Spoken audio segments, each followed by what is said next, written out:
You do not test a character with compliments. You test it with silence. You do not see truth in her smile. You see it in her absence. Most men will live their entire lives and never learn this lesson. They will mistake affection for loyalty. They will confuse presence with fidelity. They will build a fortress of trust on a foundation of sand, only to watch it get washed away by a tide they never saw coming. They are blind because they are looking in the wrong places. If you want to know who she truly is, if you want to see the unvarnished character beneath the performance, you must stop listening to her words. You must stop watching her when she is with you.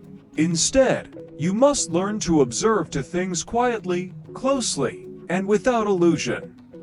This is the first and most crucial test.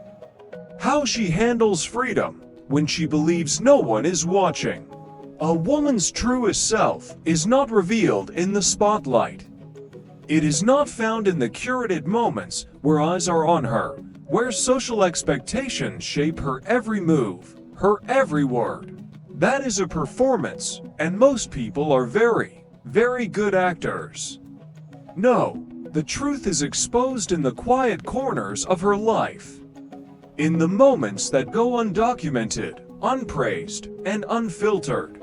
It is in the choices she makes when she believes she is moving through the world alone, because it is in that perceived solitude that the masks drop, the performances end, and the real character surfaces. There is a certain brutal honesty and freedom, a rawness that cannot exist when one is being observed.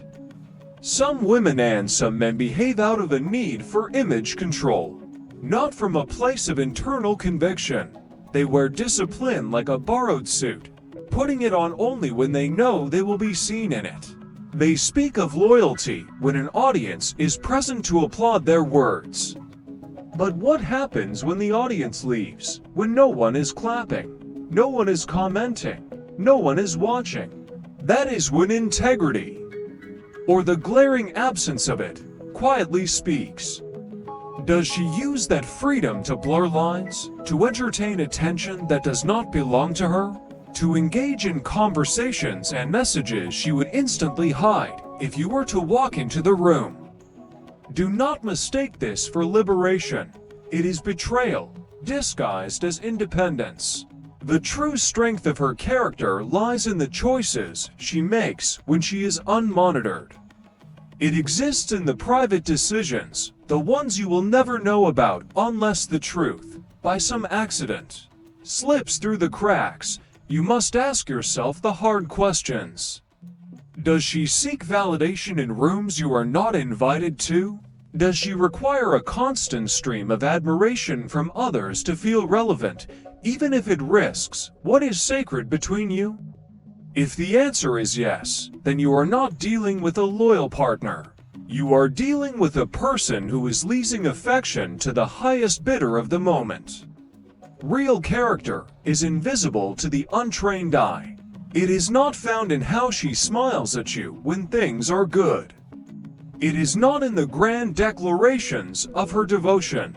It is in whether she respects the boundaries of your connection.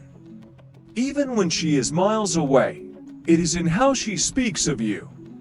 When you are not around to hear the story, it is in whether she upholds your bond as a sacred standard or treats it as a mere convenience to be set aside when a more interesting opportunity for validation presents itself. Understand this fundamental law: freedom does not change a person. It reveals them. It does not corrupt what is already whole. It simply magnifies the fractures that were already there, hidden just beneath the surface. A woman who is anchored in her own values, in her own code of honor, does not need supervision to be faithful. Her loyalty is not a cage she is trapped in. It is a fortress she has built within herself. But this is only the first half of the equation. This is the test of her character in your absence. There is another, even more revealing test. A test that occurs not when she is free from your presence, but when she is free from her need for you. And that is where the final truth is found. You have learned to observe her character in the shadows, to see the truth that is revealed in the quiet corners of her freedom. You have passed the first gate of discernment, but there is a final test, a test not of freedom, but of dependency. A test that occurs not when she is free from your presence, but when she is free from her need for you. And it is here, in this quiet, final trial, that the entire truth of her soul is laid bare. There is a subtle moment in every connection that reveals everything. It is the moment she no longer needs you. Not financially, not emotionally, not socially. It is the moment the initial excitement of the chase fades, the chaos of her life settles, and she finds her own, independent rhythm. The moment she realizes, deep in her bones, that her life does not, and will not, orbit around you. That is when the test begins, silently, without warning.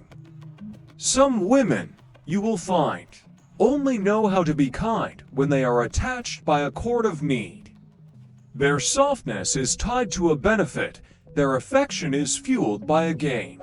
Their respect is a currency they spend to purchase your stability, your attention, your resources. It is a performance, driven by incentive. But the true measure of her character is not found in how she treats you when you are useful to her. It is found in how she treats you when you offer her nothing but your presence.